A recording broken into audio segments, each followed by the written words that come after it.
What's good, y'all? It's your boy A-Rok here. I'm walking the streets of Boston right now. And look, it's a very thick fog today. A very thick fog. But you know what? That ain't gonna stop me because we're on our way to the Boston Fan Expo. So, without further delay, let's get it underway.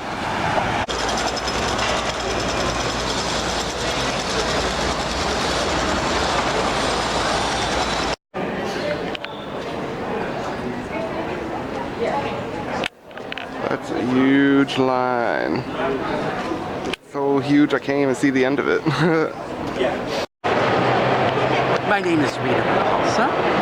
It took me over 10,000 years to create this wonderful garb, if you will. And I'm here at Fan Expo Boston having a grand old time.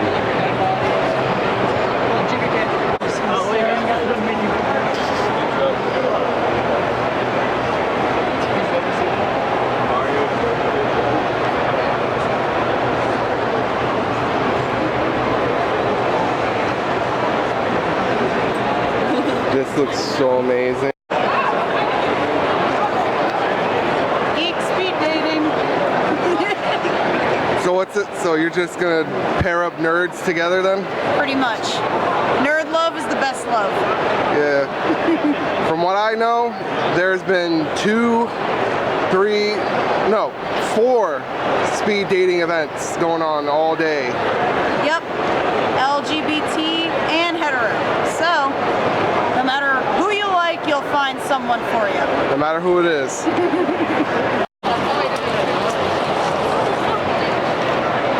And here we see the wild Pikachus frolicking and examining all of the merchandise here in the dealer's booth.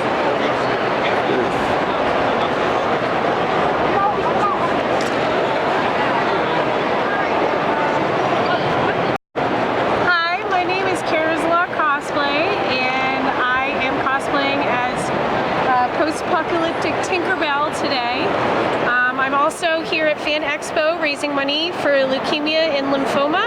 I'm with Zombie Leader, so if you guys want to stop by and hang out and donate, we have the Simpsons couch and all sorts of cool signed swag that you can also look at. Everything goes to charity, and yay! Donation link is in the description below.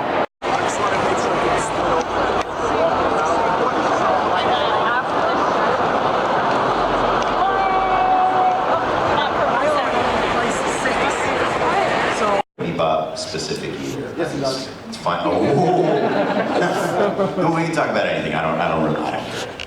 I've been at this for like 30 years, and some of you may have just wandered in here to get some sleep, so that's good. So how are you working this? We just gonna open it right up? Pretty much. I mean, if we just want to go straight to Q&As, I don't know if you want to start with something. I can just don at you and run with the mic. Sure. Does everybody know who I am? Should I introduce myself? You guys sort of know who I am? You're David Lucas, right? For those of you who don't know my background, though, I'm Steve Blum. I've been a voice actor for about 30 years, and I started in anime. We'll probably end in anime at some point. But I love the genre. I love the people involved in this community. And anime has been a huge, huge part of my life. And Bebop was one of those shows that transformed everything for me. It was the show where I learned how to act. Much more than just making a bunch of crazy voices. I actually learned how to act in the course of making that show.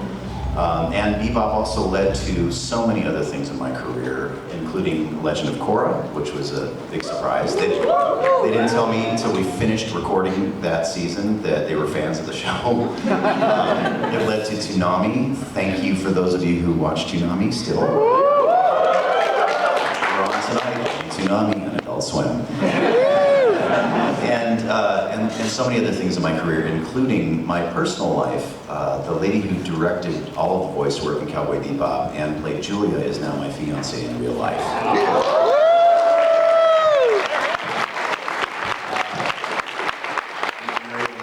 Jen is one of the greatest directors in the industry. I've worked with her for 21 years, and 5 years ago we both found ourselves single. The universe threw us together, and this is the show that keeps on giving. So, thank you, Cowboy Bebop, for that.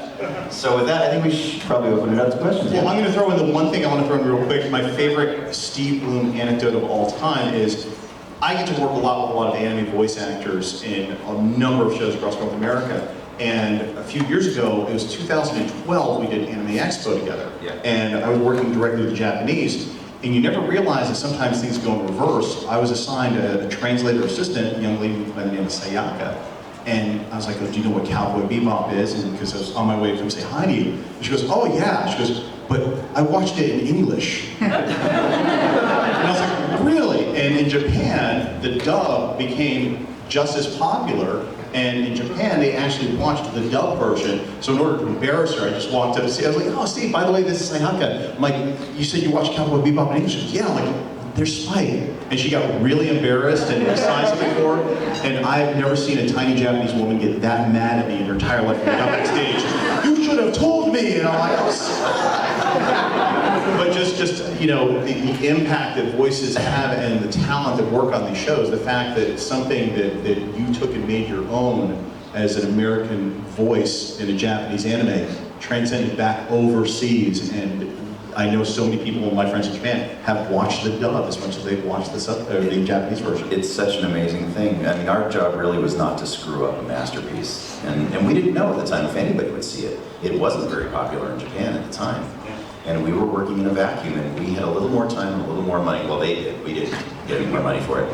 But we had a little more time than we had on most anime that was done at the time. And it was really rough during that period. It was the time of the subbers versus the dubbers, and they hated us most of the time. So we just wanted to make something really good that we wanted to watch. And it worked out okay. Who knew? And we're still talking about it 20 years later. Isn't that amazing? Yeah. Give them a round of applause, folks.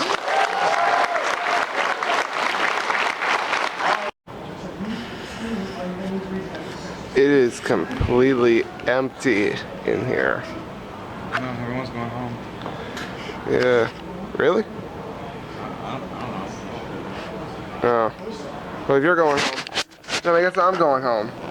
Hey, might I have a picture? Anyways, yeah, that's it. We're done. That's Boston Fan Expo was great. See you guys next convention.